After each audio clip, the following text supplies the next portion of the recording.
रमजान की पुरनूर शाम थी।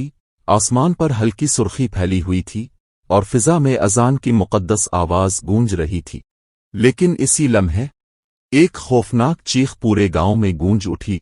रशीद, जो हमेशा शराब के नशे में धत रहता था, सहन में नीम बेहोशी की हालत में पड़ा था। अचानक इसके कानों में अपने 3 साला बेटे हसन की दिल दहला देने वाली चीख पड़ी। वो चौंक कर उठा और उसकी आंखों के सामने एक ऐसा मंजर था जिसे देखकर उसके रोंगटे खड़े हो गए। हसन जलते हुए तंदूर में गिर चुका था। फातिमा एक साबिर और इबादत गुजार औरत थी। वो हमेशा अपने शौहर रशीद को समझाती, रशीद, नमाज पढ़ लिया करो, अल्लाह से मदद मांगो, वही हमें दुनिया और आखिरत में कामयाब करेगा। मगर रशीद हमेशा तंजिया हंसता और कहता, नमाज में क्या रखा है, ये सब मौलवियों की बातें हैं, रोटी हाथ से कमाई जाती है, दुआ से नहीं। फातिमा चुप रहती, लेकिन दिल ही दिल में अल्लाह से दुआ करती, या अल्लाह, मेरे शौहर को हिदायत दे। असर की अजान फिजा में गूंजने लगी। फातिमा रोटी पकाने के लिए तंदूर दहका रही थी। अचानक उसने सोचा, पहले नमाज पढ़ लूं, रोटी तो बाद में भी पक सकती है। वो वुजू करने चली गई और फिर सुकून से मुसल्ला पर खड़ी हो गई। मगर वो नहीं जानती थी कि आजमाइश का लम्हा आ चुका है। इसी दौरान नन्ना हसन खेलते खेलते तंदूर के करीब जा पहुंचा। वो मुस्करा रहा था, मासूमियत से आग के शोले देख रहा था, और फिर एक पिल में वो जलते अंगारों में जा गिरा। हसन की चीख ने रशीद को होश में ला दिया। वो नशे में डगमगाता हुआ भागा और बगैर कुछ सोचे झपट कर बच्चे को तंदूर से निकाला। लेकिन बहुत देर हो चुकी थी। हसन की आंखें बंद हो चुकी थीं। उसका नन्हा सा जिस्म साकित था, कोई जुम्बिश नहीं, कोई सांस नहीं।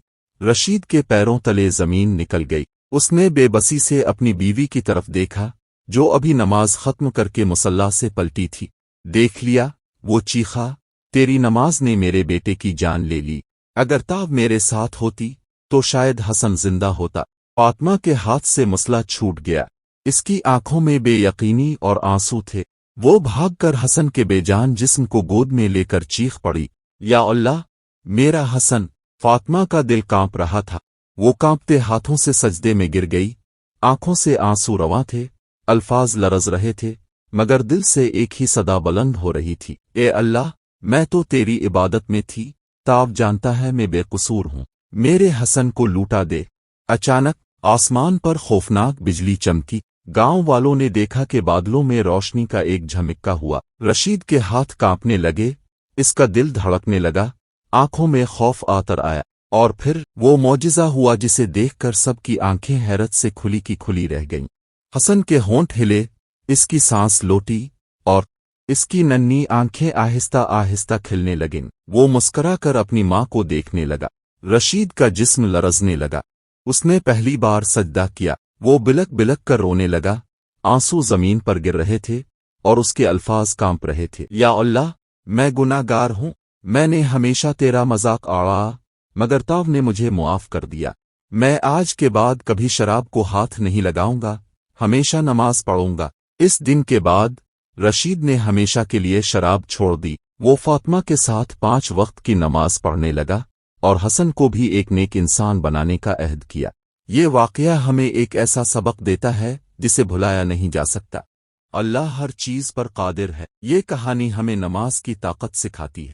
अगर अब भी यकीन रखते हैं तो एक लाइक जरूर करें। अगर आप चाहते हैं कि लोग नमाज को मामूली ना समझें तो अभी लाइक और शेयर करें ताकि ये पैगाम सब तक पहुंचे। रमजान की बरकतों को ज़ाय ना करें। हमेशा अल्लाह से रुजू करें क्योंकि वही सबसे बड़ा मुहाफिज है।